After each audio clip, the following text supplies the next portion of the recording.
And ఆడపిల్లల college బాత్రూమ్స్లో hidden కెమెరాలు పెట్టి ఏ విధంగా పైశాచిక ఆనందం పొందుతున్నారో మనం చూస్తున్నాం. ఈరోజు నేరస్తులకి ఇంత ధైర్యం వచ్చింది అంటే దానికి ఈ ప్రభుత్వం సిగ్గుపడాలి. ఎందుకంటే గతంలో జగన్మోహన్ రెడ్డి గారి ప్రభుత్వంలో ఒక తప్పు జరగాలి అంటే ఎంత భయం ఉండేదో మీకు అందరికీ తెలుసు.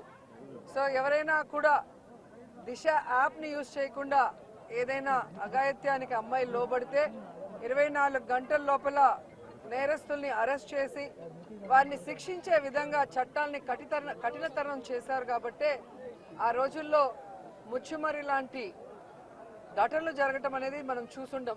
నిజంగా చాలా బాధాకరం. ఒక 9 ఏళ్ల అమ్మాయిని రేప్ చేసి చంపేసి ముక్కలు ముక్కలు చేసేశారు. 60 రోజులు అవుతున్న అమ్మాయి శవాన్ని కూడా ఇంతవరకు తీసుకురాలేకపోయారు. అసలు ఆ కుటుంబాన్ని పరామర్శించడానికి సీఎం గారు కానీ హోంమంత్రి గారు కానీ వెళ్ళలేదు అంటే కారణం ఏంటో నాకైతే అర్థం కాలేదు. ఎందుకంటే మదనపల్లిలో ఫైల్స్ దగ్ధమయ్యాయి అనగానే డీజీపీ గారిని స్పెషల్ ఫ్లైట్లో పంపించిన వాళ్ళు ఎందుకు ముచ్చుమరికి స్పెషల్ ఫ్లైట్లో డీజీపీ గారిని కానీ లేదా సంబంధిత మంత్రి గారిని ఎందుకు పంపించలేదు నాకు అర్థం కాలేదు.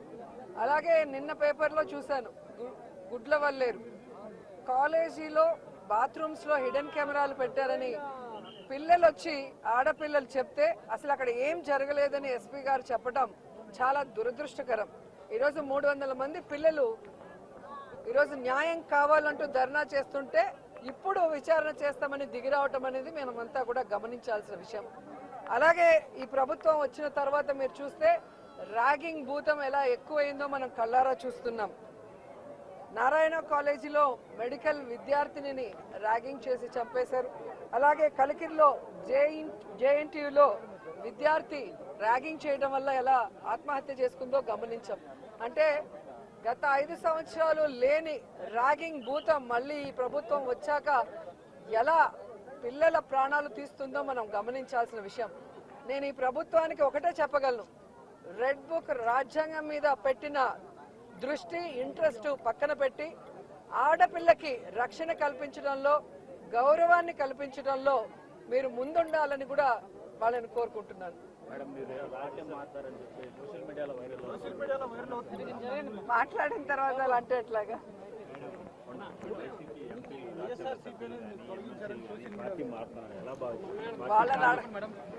వాళ్ళని అడగాలి సార్, వెళ్తున్న వాళ్ళని అడగాలి. ఇది ఈ రోజు కాదు, గతంలో కూడా జగన్మోహన్ రెడ్డి గారి ప్రభుత్వం అపోజిషన్ లో ఉన్నప్పుడు 2014 to 19 కూడా ఇలాగ చాలా మంది మారారు. మారిన వాళ్ళు ఏమయ్యారో కూడా మనం కళ్ళారా చూసాం. సో ప్రజల చేత ఒక పార్టీ సిద్ధాంతాలు నచ్చి ఎన్నుకోబడిన పార్టీ సిద్ధాంతాలు నచ్చి ఎన్నుకోబడిన వాళ్ళు, పార్టీ నియమించిన వాళ్ళు ఈరోజు వెళ్ళిపోతుంటే వాళ్ళు ఆలోచించుకోవాలి వాళ్ళు చేస్తుంది కరెక్టా తప్ప అనేది. సో దీనివల్ల జగనన్నకో వైఎస్ఆర్సీపీ పార్టీకో ఎటువంటి నష్టం ఉండదు. ఎందుకంటే ఎప్పుడూ కూడా పార్టీకి ద్రోహం చేసి వెళ్ళిన వాళ్ళని ఎవరూ కూడా గౌరవించరు, క్షమించరు.